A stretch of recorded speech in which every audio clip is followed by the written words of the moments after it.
یہ وقت بدلتا رہا، یہ دور تبدیل ہوتا رہا، لوگوں نے اپنی بادشاہیاں قائم کرنے کے لیے بڑے بڑے قتل کیے، ہلاکو خان نے انسانی کھوپڑیوں کے مینار بنائے، لوگوں نے بڑے بڑے ظلم کیے، جبر کیے، خوف اور ہراس پھیلایا، اپنے اقتدار پکے کرنے کے لیے بڑے بڑے جبر کیے۔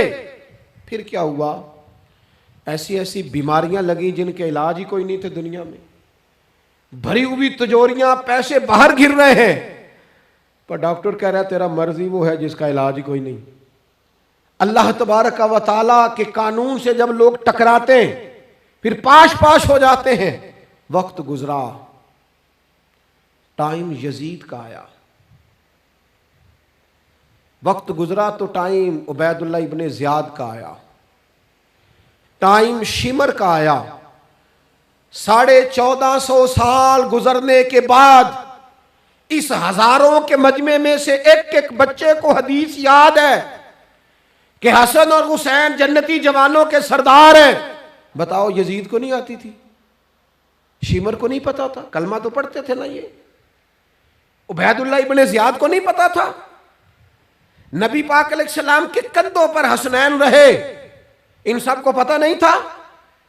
یہ جانتے نہیں تھے کہ یہ وہ حسنین کریمین ہیں جن کو حضور سنتے تھے، فرماتے تھے یہ میرے پھول ہیں دونوں؟ کیا بات رضا اس چمنستان کرم کی، زہرا ہے کلی جس میں حسن اور حسین پھول۔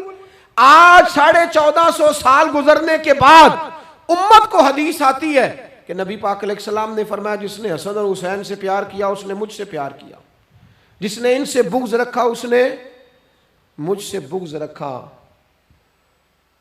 کلمہ پڑھتے تھے، مسلمان کہلاتے تھے۔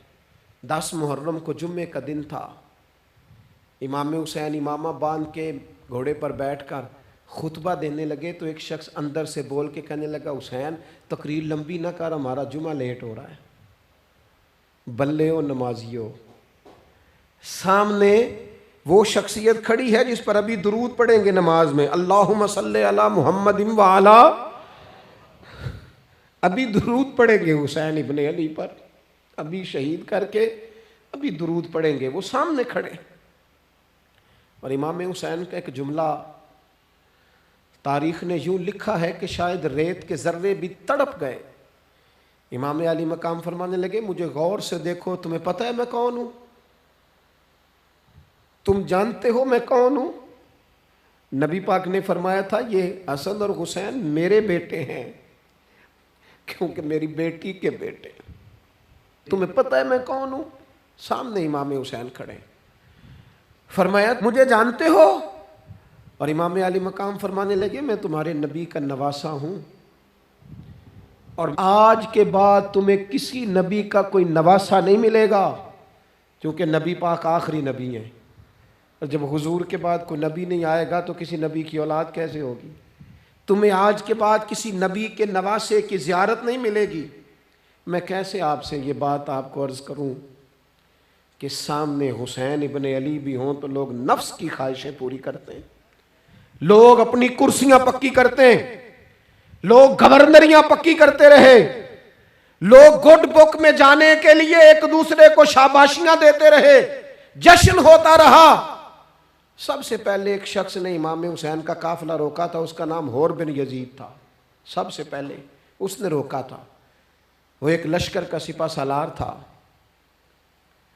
جب امام حسین رضی اللہ تعالیٰ عنہ نے خطبہ پڑھا نا تو حور یزیدی فوج میں تھا، واپس گیا اور عبید اللہ ابن زیاد سے جا کے کہنے لگا، یا جو بھی وہاں لوگ موجود تھے یزیدی فوج کے، ان سے کہنے لگا تم نے تو کہا تھا کہ صرف راستہ روکنا ہے، تم نے تو کہا تھا کہ صرف ان سے کچھ منوانا ہے، تم نے تو جب مجھے بھیجا تھا تو کہا تھا کہ بعد تھوڑے معاملات ہیں، اوہ سچ بتاؤ نبی کے نواسے کو شہید کرو گے؟ تم نے تلواریں نکال لی ہیں، نیزے نکال لیے ہیں، تیر نکل آئے ہیں، تیاری مکمل ہے، مجھے سچ بچاؤ، کیا حسین ابن علی کی گردن پر خنجر چلانے لگے ہو؟ سیدہ فاطمہ کا جگر پارا شہید ہوگا، کیا یہ خبر سچ ہے؟ یوں ہوگا؟ تو کہنے لگے ہاں تو یہی حکم ہے ہمیں، یہی تیاری ہے، یہی پروگرام ہے، یہی پلان ہے، یہی ہوگا۔ کہنے لگا میں اور آپ تو مدینے والے رسول کا کلمہ پڑھتے ہیں، تو کیا محبوب کے نواسے کو ذبح کرو گے؟ جناب علی اکبر کو، جن کا چہرہ رسول پاک سے ملتا ہے، حضرت قاسم بن حسن کو، جناب علی کے بیٹوں عباس بن علی کو، حضرت علی کے بیٹے ابو بکر بن علی کو، حضرت علی کے بیٹے عمر بن علی کو، حضرت علی کے بیٹے یہ بھی 3 کربلا میں موجود، حضرت عثمان ابن علی کو، ان کو شہید کرو گے؟ نے کہا ہاں تیاری ہو گئی ہے۔ تو سب کے ضمیر مردہ نہیں ہوتے، ہاں ہاں بڑی بڑی سخت جگہوں پہ پھول اگتے ہیں۔ حر نے جب ان سے کہا کہ تمہارا پکا ارادہ ہے، کہا پکا ارادہ ہے، تو اس نے کہا یہ زیرہ پکڑو، یہ عہدہ پکڑو، مجھے تمہارا دیا ہوا عہدہ نہیں چاہیے، حسین کے نانا کی دی ہوئی جنت درکار ہے، یہ رکھو اپنے پاس، مجھے تمہارا۔ ایڑی لگائی اس نے اور دوڑا اور امام حسین کے قدموں میں گیا، کہنے لگا حضور میں مجرم ہوں،